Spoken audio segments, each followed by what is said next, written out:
John Sharp has been Chancellor of the A&M system since 2011, leading the state's second largest university system with an enrollment of more than 140,000 students on 11 different campuses and 7 state agencies.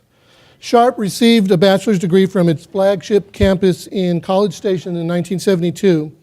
He also received a master's degree in public administration from what was then called Southwest Texas State University. I don't know what they're called now. But Texas State. there you go.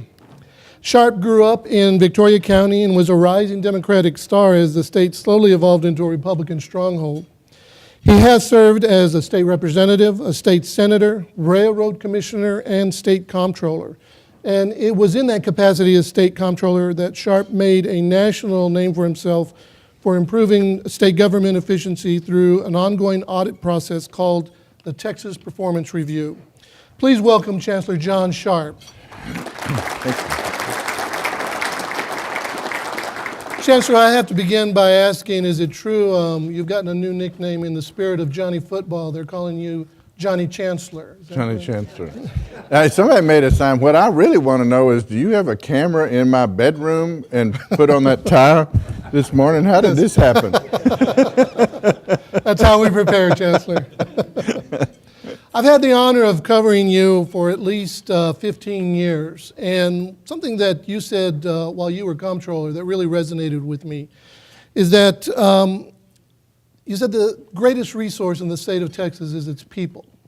I'm wondering if you could explain that and give me a sense of what... When Bob Bullock used to tell me, when I followed him as controller, and Bullock used to tell me that that the calls that he would get from businesses that were coming into Texas would be, and this was in the 80s, would be, okay, how many tax breaks do I get? How much money is the state going to give me? All this kind of stuff. When I was controller, from 1991 to 1998, all of that changed. I almost never got a business that was thinking about moving into Texas that said, hey, tell me about the tax breaks I can get, and yada, yada, yada, and stuff like that. It was always 2 questions. How many 18 to 21-year-olds live in your community, and what's the education level of those kids?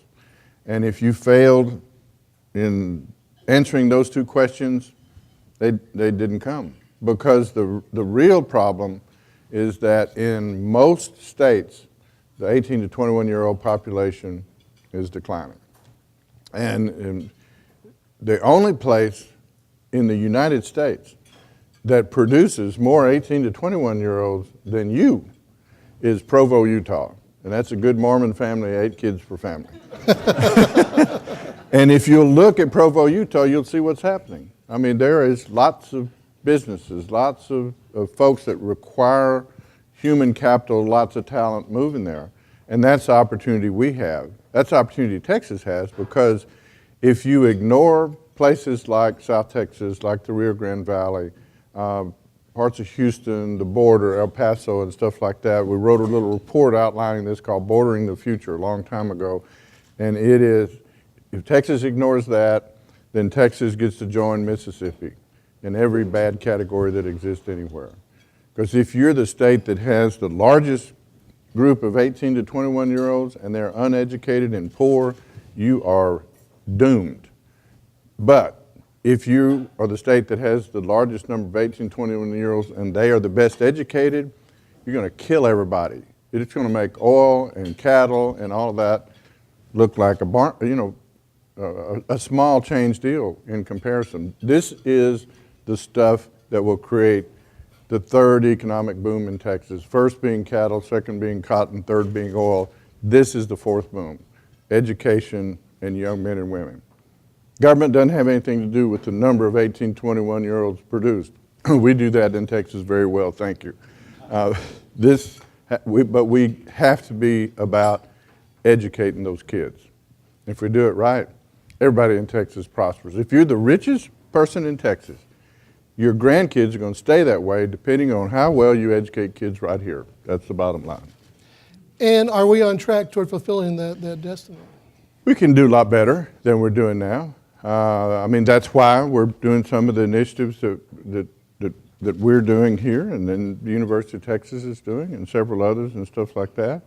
That's why people like Fred Farias are on the coordinating board and aiming at that kind of thing. And so, yeah, I mean, I think the state is starting to realize that you have to do it.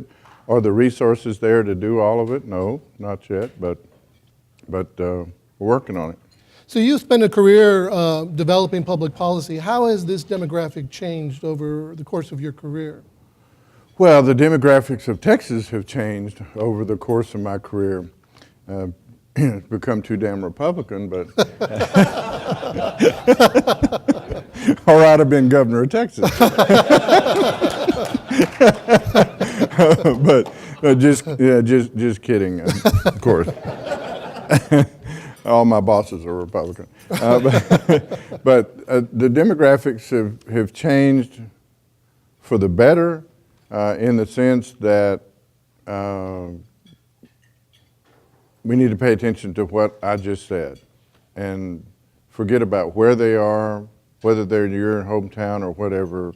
It's going to have an effect on. One of the statistics at Texas A&M that I'm proudest of is I think when I got there 5 years ago, I've been there 5 years and 3 days or something like that, I think the entering freshman class was about 13% Hispanic. It's 24.9 this year, almost 25%. So we're real proud of that. And we think that has to happen in order to reflect what Texas is about.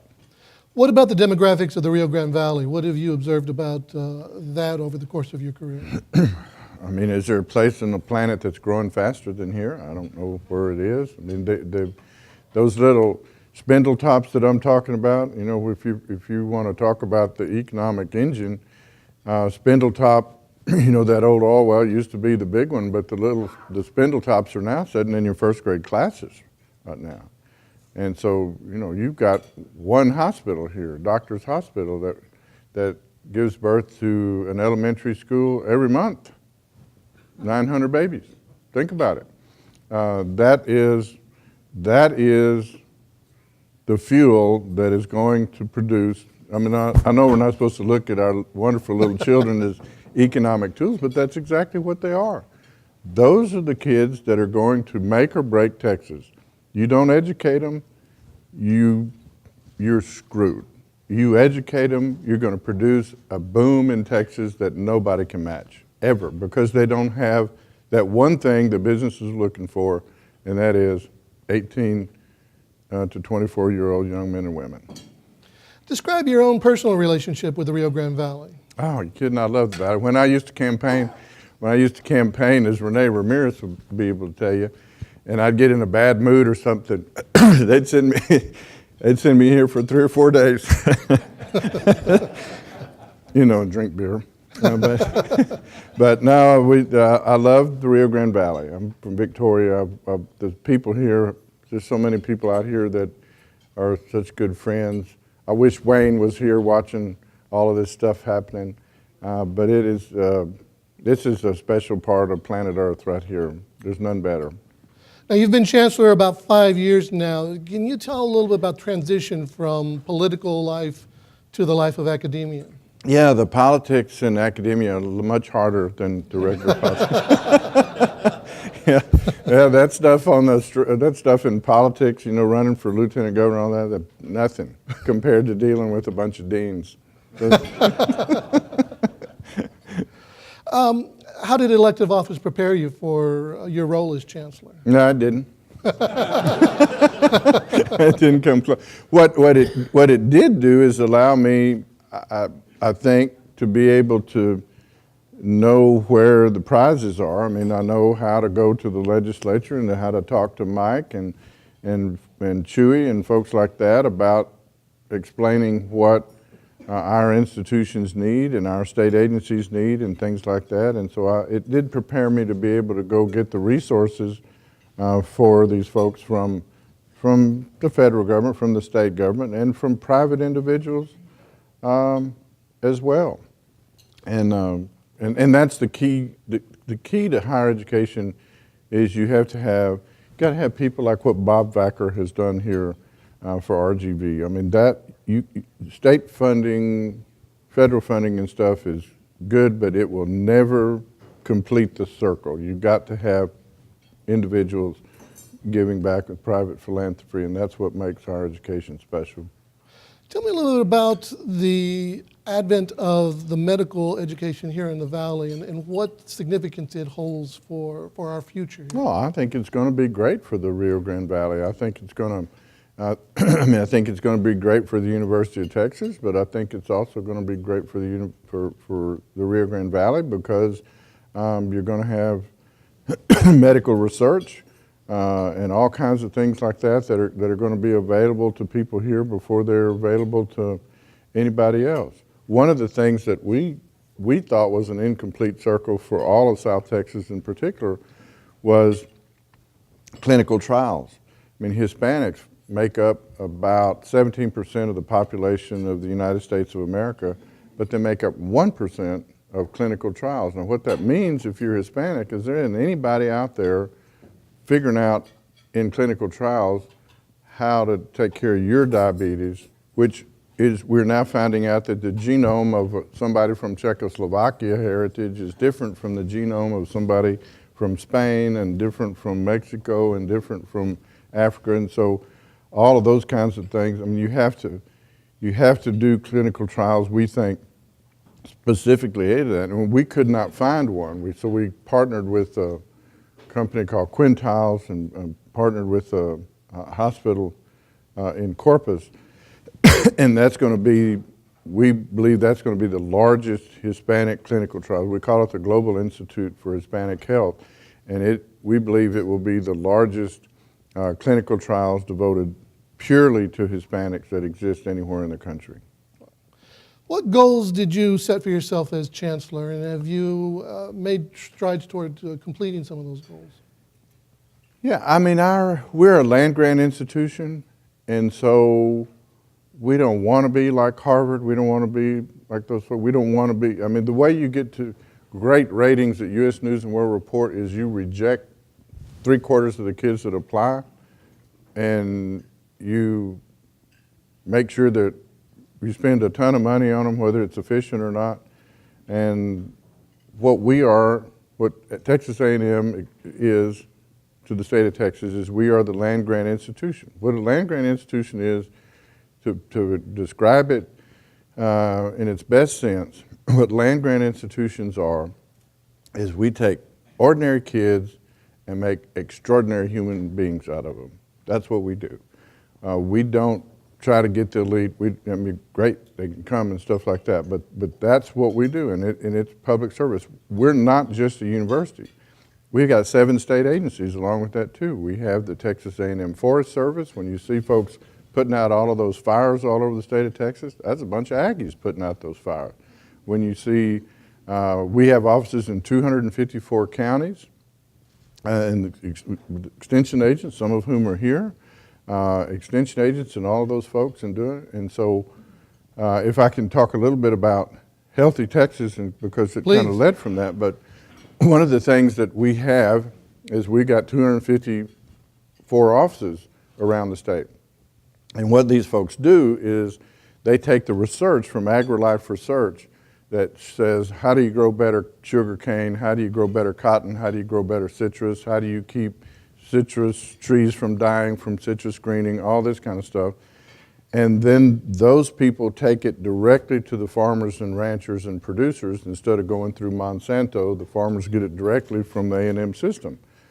Well, so any given night here in Hidalgo County, you may have an extension agent and researchers meeting with 200 farmers telling them the latest and greatest thing in citrus greening or whatever.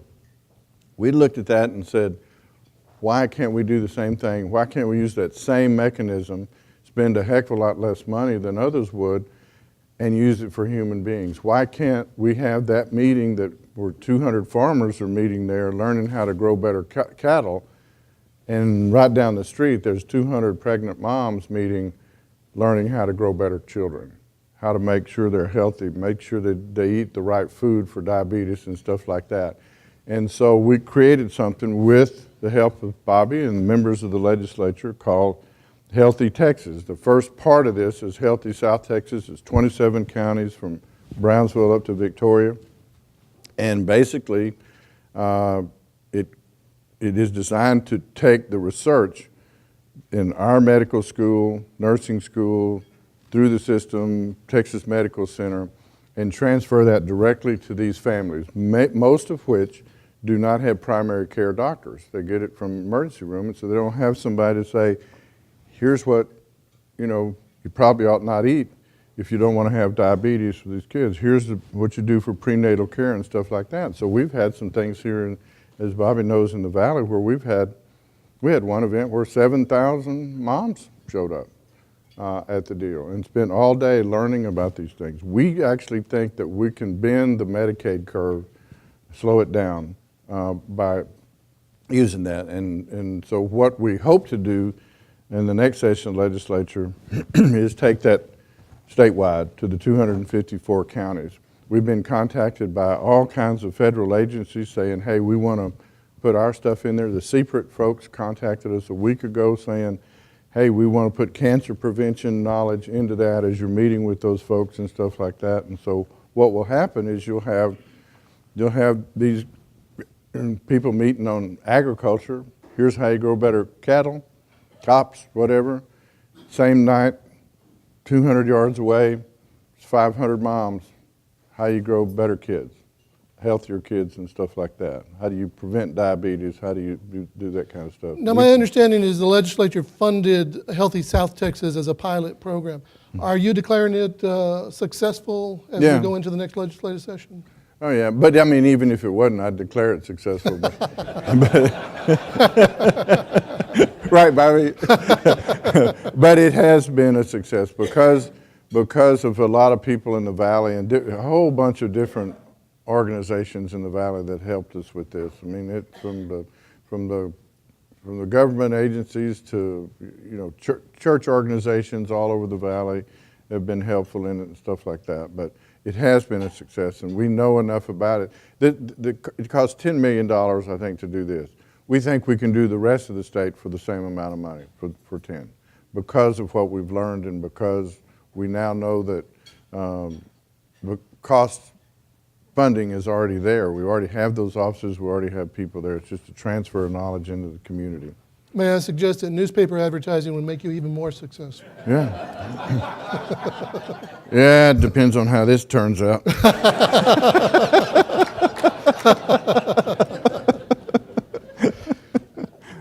How else do you envision expanding the role of Texas A&M in the state? Well, I mean, let's talk about the Rio Grande Valley, if you can, just for the last few years. And I had to write this down because there's so many. But one of the things that we announced was we reactivated, when we got that from the USDA, the RGV Vegetable Citrus Research Center over there, which Mexico's kind of taken a lot of that away from us, and we think with the right research and the right partnerships, we can get vegetable production back up in the Rio Grande Valley. So that was started not too long ago. We created something called Engineering Academies. The first one was in Southmost College in Brownsville. And what that is basically there's 100 kids in 5 community colleges. That one, Alamo College in San Antonio, Houston Community College, El Centro College, and Austin Community College. And what we find is there's a lot of kids that, can't afford, would like to be engineers, but they can't afford to leave home. And so what happens here is each one of those schools will have about 100 kids. They won't just be at Southmost College. They will be Aggies too. In other words, if they want to go to a football game, they got sports passes, they got the whole bit. They are co-enrolled in both of those institutions. And then after 2 years, they have a direct pipeline into the engineering school at Texas A&M. And they are taught by A&M faculty. In other words, A&M faculty come here and teach those courses. It's being paid for by Chevron with a $5 million grant that Chevron Corporation and some others are adding to that or putting in there. But the same thing is going to happen with the McAllen campus right here, assuming we get permission from the coordinating board. Of course, we have a secret weapon in the Rio Grande Valley. His name is Fred Farias. As a member of the coordinating board, But he's scheduled us to go before the coordinating board on October 20th. And if the coordinating board approves that, we will have a groundbreaking on the McAllen campus on December 15th of this year. Because of Mayor Darling, because of the city council and all these folks, it's going to be a really special place. Just some of the courses that are going to be taught there, let me give you a few of them. Interdisciplinary engineering in 2017, engineering technology, biomedical sciences in next year. If you don't know what biomedical sciences is, it only exists in one place on planet Earth, and that is Texas A&M University. Others have tried to replicate it, but this is a degree, and the kids that go into it are so smart, you know, I can't even talk to them. But, but the kids, when you go through biomedical sciences, you can decide whether you want, it's automatic admit into vet school, med school, dental school, anything, because it's so comprehensive a program. That is pretty exciting. Going to have agriculture. We have our Dean of Education is here, right over here from Texas A&M University, and they're working on an education program and a nursing program, talking about that. The guy that runs this whole project for us is Jim Nelson. Jim, raise your hand. Jim Nelson, from the very beginning to now, he has other hats in the A&M system, but he is the project coordinator for the McAllen campus. And so it's you know, that one's coming along. Idea Schools is going to be right next door with the deal. It can be the only place in the nation, if it gets approved, it can be the only place in the nation where you can go from kindergarten and eventually to a doctorate degree, and you never leave the subdivision that you went to kindergarten in. And that doesn't exist anywhere. And the reason it's there is because, number one, I always saw this when I was running for office, but we also did a bunch of surveys, and we found that there is a, as you know, a very family-oriented culture right here that maybe doesn't exist in a Dallas or Houston and stuff like that. And so you have families that, you know, going to Texas A&M and College Station is like going to China. Oh, I'm not going to go that far away. And so we decided to bring China here. And so what this university will be, it will be about 750 kids. It's not going to compete with RGV. The standards to get in this university are going to be the same as the flagship at A&M. I mean, smart kids. I mean, you know, you got to have great SAT scores and things like that. And they'll go here for a couple of years and then transfer to the main campus, you know, to get whatever degree they want, whether it's engineering or stuff like that. But it's going to save them a ton of money. They can stay here, live at home, don't have to pay dormitory rent, you know, for the first couple of years and things like that. But it's going to be a real special place before it's over with. I suspect that the second building will be not far behind when we go. We're using you know, some permanent university funding, along with the wonderful help that the city of McAllen, Mayor Darling and his folks gave to this project. But that McAllen campus is going to be a really special one.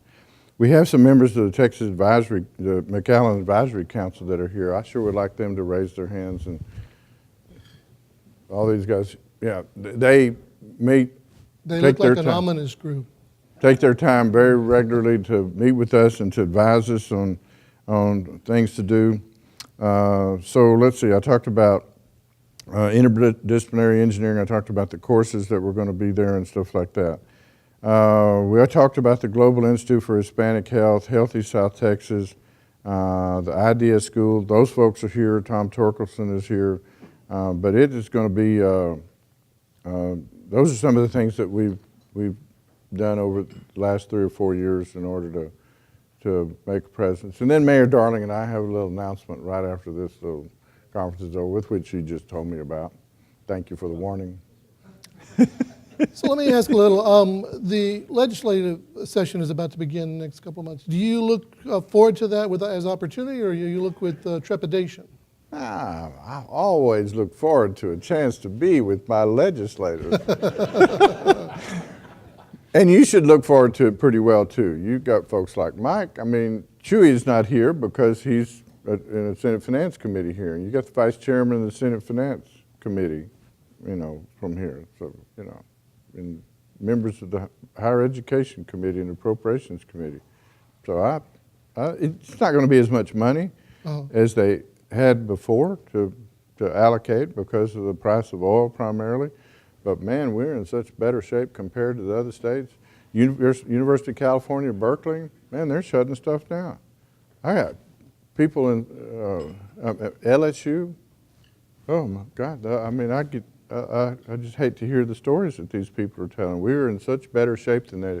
One of the things that we're doing at Texas A&M is bringing National Academy members from other places all over the country. We set aside a certain amount of money to sort of steal is not the proper word, recruit National Academy members from Princeton and from Harvard and from Yale and from USC and from Cal Berkeley and all this place. And we've added, I don't know how many, we've come close to doubling our National Academy members just in the last 2 years.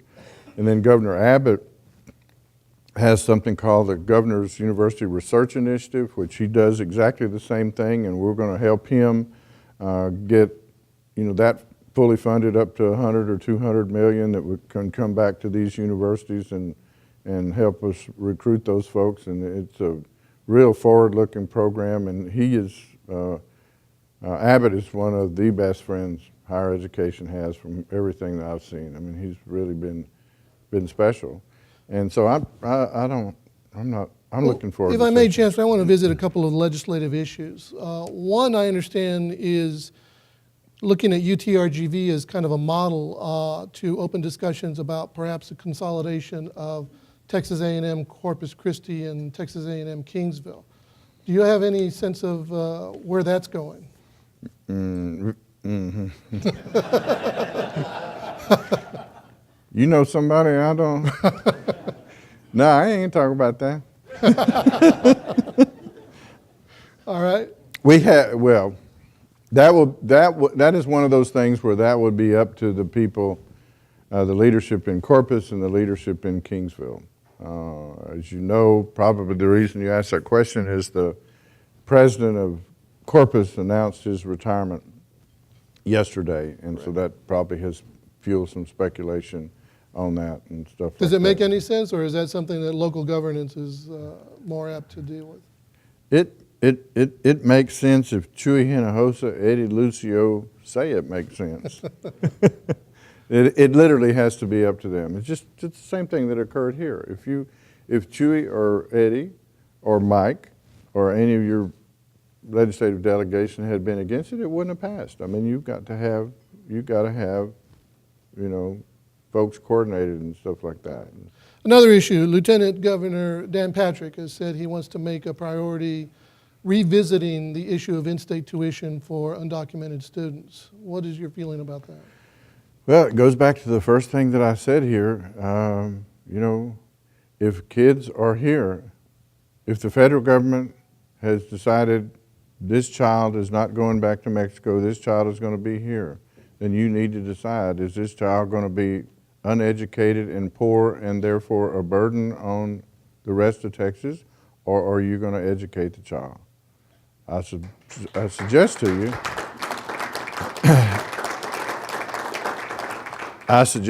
that if you're in Highland Park in Dallas, your interests are better served by making sure that child's educated and is productive. So, that's going back and forth is a federal government decision, but if they make the decision that child's here, that child better be treated like everybody else and be all you can be, right? Speaking of be all you can be, another discussion legislatively is what to do with the Hazelwood program that provides free tuition for the children of veterans. The ironic part of this, I guess, is that it's been so successful, they're talking about cutting it back. Yeah. What is your feelings on that? Well, it's not funded. That's the problem. I mean, and so a school like Texas A&M College Station, a school like Texas A&M San Antonio, right in the middle of Military City, a school like Texas A&M Central Texas, which half of its student body is veterans. When those veterans, and we're for the program. I would have voted for it. I think probably did when it was originally did. In 2004, they added the veterans' dependents to children, and that's where it started skyrocketing, but there was no money to fund the program. And so if you served, let's say you were in the National Guard for 6 months, then all your kids get free college, everywhere and stuff like that. And that's great, but there's no way to pay for it. The only way you pay for it is other kids in college, in their tuition, you wind up paying the freight. And I'm worried that it's going to cause a rub one of these days when it gets to the point where it's really serious money. So we've asked the legislature, just, hey, if you're going to mandate that, send some money along with it so we don't have to spread it to the other kids. Well, let's talk about money a little bit. I understand your former office, the comptroller, is now estimating about $1 billion shortfall as we go into the session. Is that, I mean, for me, that's a lot of money, but I don't know from a legislative perspective if that's an easily overcome obstacle. It's got $9 billion in the rainy day fund, right? Something like that. When there's different definitions of what rain is. And the reason that rainy day fund, the reason that rainy day fund was set up was to make everything smooth so that universities, so that Health and Human Services, that Highway Department, everything was sort of smooth out. And so in the good times, the fund builds up. Oil goes to $20 or $40. You start feeling, or the peso is devalued or something like that causes a shock to the Texas economy. You use the rainy day fund to better balance it. And so the rainy day fund, there's adequate money certainly in the rainy day fund to make this smooth. Not a banner year for growth in any agencies or universities, but work. Now what we've done is we found different ways to make money and funnel it into the kids. For instance, we no longer provide food service for our kids. That's done by a private company. We no longer, but they still have the same employees that they had before. We no longer pay for repairs and work like that on dorms. We don't even build our own dorms anymore. We allow private companies to build it. They pay us a bunch of money for a ground lease, and then in 20 years we get it all back for free. And so using all of those things, our administrative costs at our universities is 3.6%. I'll bet there's not many people in this room that have administrative costs of 3.6%. It's the lowest of all universities. I suspect it's the lowest of all state agencies. We haven't looked at all of them. But as we pared that down, we moved all of that money, the outsourcing money, the P3 private partnership money, and all of that into one purpose. What happens in the classroom, what happens in the research lab. That's the only two things it can be spent on. It can't be spent on administrators like me. It can't be spent on anything but professors and researchers. And so over a period of time, we've managed to find $1 billion and a half to fund into the programs, and that's why we have the money to go out and recruit star faculty from all over the place. That's why we have the money to do projects like this in McAllen, along with the help of the city and stuff like that, because we found innovative ways to get money into our system that help it. Now, your counterpart at the UT system in an interview just about a month ago told a group like this that the notion of skyrocketing tuition costs might be overstated. Do you believe that? I promise you it's overstated. Here's what's happened. Here, I guarantee you this is what's happened. This is, no offense, a national media problem. If you look at the tuition of Harvard, the tuition of Yale, USC, the California schools, mostly private ones, medical schools, all medical schools generally, although Texas A&M Medical School is the cheapest tuition in the United States of America, since we're talking about that. But if you look at all of those things, and there's these stories in the New York Times that everybody picks up and, oh, tuition is skyrocketing. Really? Well, take a look at the tuition at Texas A&M. It rose faster when the legislature was setting tuition than it's risen in the 5 or 10 years since that time. I mean, our tuition is about as, we are constantly cited, as are many Texas schools, cited as some of the most cost-efficient places that exist in the country. Our tuition does not fit the rhetoric that's out there in the national press. Actually, McRaven and I and the other chancellors had a meeting about that just the other day to talk about, said, maybe we ought to get somebody to kind of start a little education program. Because what happens is the national media, people read it, they go, oh, it's a bunch. You know how many emails I have had saying my tuition is too high from parents? None. 0. Not from one of my schools. Maybe we can start a campaign. Yeah. But I mean, it's not there. I mean, it's. What other legislative issues do you anticipate, particularly those that might affect Texas A&M? Well, I think we want to help Abbott really beef up his Governor's University Research Initiative. We think that's really something that can help schools, achieve a higher level. But I think in this next legislative session, everybody wants to kind of hold what they got. I mean, nobody wants to suffer through a 2008. And 2008 really wasn't the legislature's fault. In 2008, when universities got cut 11%, that was a controller, public accounts, blew the revenue estimate. She was off by $4 billion. There was a time when the controller made a very good estimate. But when the controller says you don't have the money, as it turned out they did, but when the controller says you don't have the money, that's it. I mean, the only way you override a controller is a 4/5 vote of both houses, which has never happened. I mean, one guy's been killed for it, but he's never, even in his death, he wasn't overridden. And so that's what happened back in 2008, and so everybody's sort of recovering from that. Returning back to the Valley. But back to tuition, let me just say this. All right. We work really hard. I mean, our regents are really look at, you come in as a freshman at Texas A&M, all of our schools right now, your tuition is locked in for 4 years. No matter what happens, that tuition does not raise until you're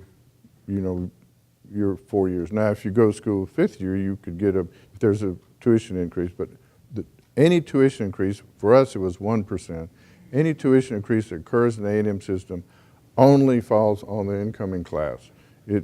Once you start as a freshman, your mom and dad, grandma, grandpa, whoever's helping you pay for it, knows exactly what your tuition is going to be for a 4-year period of time, and that doesn't exist anywhere. I want to acknowledge Keith Patridge. He's the head of the McAllen Economic Development. He's given me a lot of lessons about transformational events that are about to befall the Valley, and they're beneficial. Obviously, the medical school is one. Another is SpaceX, and I'm wondering what opportunities and responsibilities A&M has with regard to SpaceX. Well, I think SpaceX can benefit from engineers. I mean, what you're going to find with engineers, and the engineers that are going to be produced at this McAllen campus are going to be, they're going to be world-class engineers. I mean, they're going to be engineers from one of the top 10 engineering schools on planet Earth, Texas A&M University. And one good thing about engineers, I mean, you can call them nerds and all this stuff that, you call these engineers, but they are the drivers of economic development. When you put a bunch of engineers in a place, somebody is going to come use them. And it is just, it's a big economic magnet. And I could see that campus, perhaps, moving toward, here I am shooting off my mouth, but moving toward aerospace, several things like that, and A&M being involved in it. But we would love to be involved any way we could, as long as we didn't step on somebody else's toes. Another transformational occurrence is the opening of the Superhighway in Mexico that will allow produce to come our way as opposed to going north to California. Again, what role do you envision Texas A&M having in the import of produce that is expected to double in volume at least? We just rolled out a prototype of a transformational rail system that I think is going to be eventually a real significant partnership particularly between Mexico and the state of Texas. That's the freight shuttle system? The freight shuttle. Okay. Freight shuttle moves at half the cost of a truck, maybe a quarter the cost of a truck. It's electric. You take those containers, you put on it, it goes 60 miles an hour, and you'll never have another long line at the border because it's going to come through the border at 60 miles an hour. It doesn't have a human on it. It's autonomous, and so you're going to radiate it. If it has one marijuana seed on it, you're going to pull it over to the side. Otherwise, it's going to go straight through, and you will see totally secure, and you're going to see the fastest movement through a border that you've ever seen. And so all of a sudden, the trade becomes, way higher because you don't have all of the kind of things that you do. Monterey is very interested in it. Some individuals in Monterey are primary investors in this freight shuttle. It doesn't cost the taxpayers of Texas a dime except for the brain power of Texas A&M engineering. But those folks are paying for it. Eventually it will go right down your new interstates, right down the middle on a raised platform to Dallas, turn around, unload it. It'll make your ports the most efficient in the United States because why would somebody send a cargo ship to Virginia to unload it when the freight, when moving that cargo from the port to Dallas is 4 times cheaper than what you would pay in Virginia because you have availability of that freight shuttle. And I think, so the Port of Houston we think is probably going to be an investor, one of the first people to use it, to move it in their area. But it's going to be, I would predict in the next 10, 15 years, it's going to be one of the most disruptive things that exists. And in the case of the freight system, is it simply investment that you're seeking, or are there legislative hurdles that need to be overcome? The only thing, well, if you want to run it down the middle of interstate to Dallas, you just need TxDOT to give you access to the right-of-way. That's it. We don't want any state appropriations, don't need any state appropriations. We got a bunch of, they probably got more investors than they can handle right now that are buying pieces of it in both countries. Let's turn now to a more serious note. Do you miss the Big 12? What's the Big 12?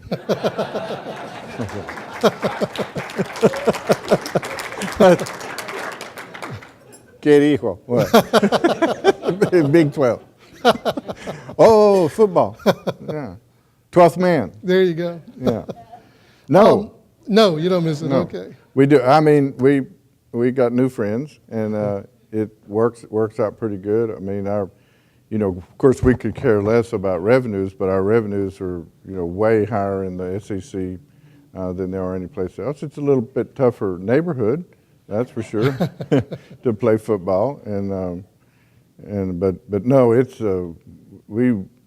we were made for the SEC, and the SEC loves us because when they got us, they got the Texas market on TV, and so their revenues just shot through the roof, and all of them were beneficiaries of it, as were we. So it's a tough neighborhood to play football in, but it's really serious football. I tell you what, though, I'm proudest of is of all the stuff that we're doing. Money Magazine's #3 ranking in the country and all this kind of stuff. All that stuff's fine, but the kids that go to A&M are different and they are special. Now, I don't know why they're different. They're way the hell better than I was. I mean, if you, at Texas A&M, for instance, is the largest Catholic university in the United States of America. You think it's Notre Dame? We got twice as many Catholics as Notre Dame's got. Wow. If you want to go, when I show up at St. Mary's Cathedral for Mass, if I'm not there 30 minutes early, I don't get a seat. I'm the chancellor. I mean, it is full. And there are no parents in there. It's the loudest Mass you've ever seen. The same thing occurs in Baptist churches and stuff like that. when Parks and Wildlife asked for volunteers from all the universities saying, hey, we want to replant Bastrop State Park, you know, that burned down. They said they needed 1,000 kids. 1,000 kids showed up. 984 were from Texas A&M College Station. And big events. We started that big event on a spring morning at 6 a.m. 25,000 kids will show up to go paint their neighborhood's fence, to call off their trash of poor people or help elderly and stuff like that, spend the whole weekend doing that stuff, and they don't have to do that. If you go, you want to see the difference. You go on the A&M campus, get a little map, act like you're lost, scratch your head, and there will be a dozen kids come up to you and say, sir, ma'am, can we help you? Go do that somewhere else and see if anybody comes up to you. I mean, it's just, I don't know what it is about these kids, but that we are blessed to have them. They are amazing. And that's one of the reasons that they have the second highest starting salaries in the nation are from Texas A&M College Station, third highest recruited by headhunters according to Forbes magazine. They want a part of these kids because they get a great education, but there's something different about it. I think part of it is the core, the tradition. My favorite email of all time is we were playing the first SEC game we were playing Florida, and I get an email the next Monday from this lady. She said, my name's Emily such and such. I'm 84 years old, and I was with my walker waiting in line with my Florida Gator hat on, and these 4 kids, Aggies, came up and grabbed me and took me through the ticket line and set me in my seat. And then after the game was over with, still get choked up talking about it. After the game was over with, they picked me up and took me to my bus and set me down. What the hell kind of operation you running? But that's the kind of stuff I get all the time about these kids. They're just amazing young men and women, just great citizens of Texas. If I may interject just one more football question, and that is UTRGV is studying whether to bring football to the Valley. Would you have any advice on that front? Football is good.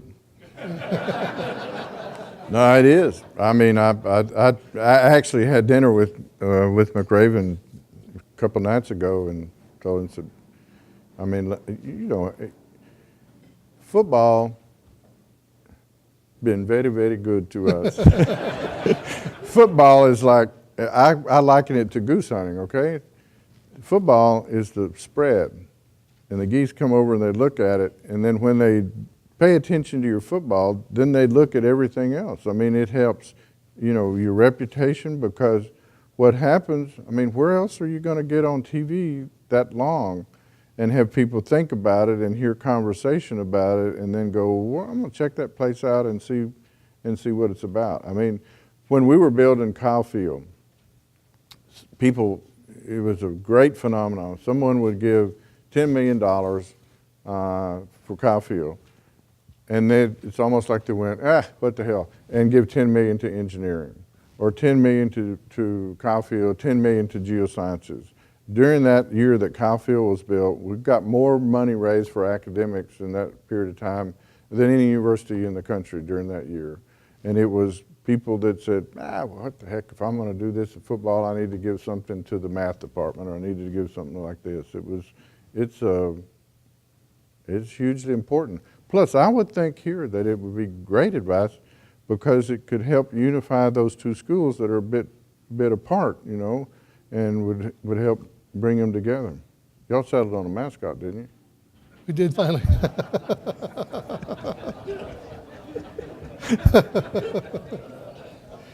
It's now approximately 9:30, and I'd like to conclude this discussion by inviting everyone here to a very special announcement. It's going to be happening in the foyer on the west side of this building. It's going to involve Mayor Jim Darling and Chancellor, what's your name? Sharp. John Sharp. But I would like you to join me in thanking Chancellor Sharp for his time this morning.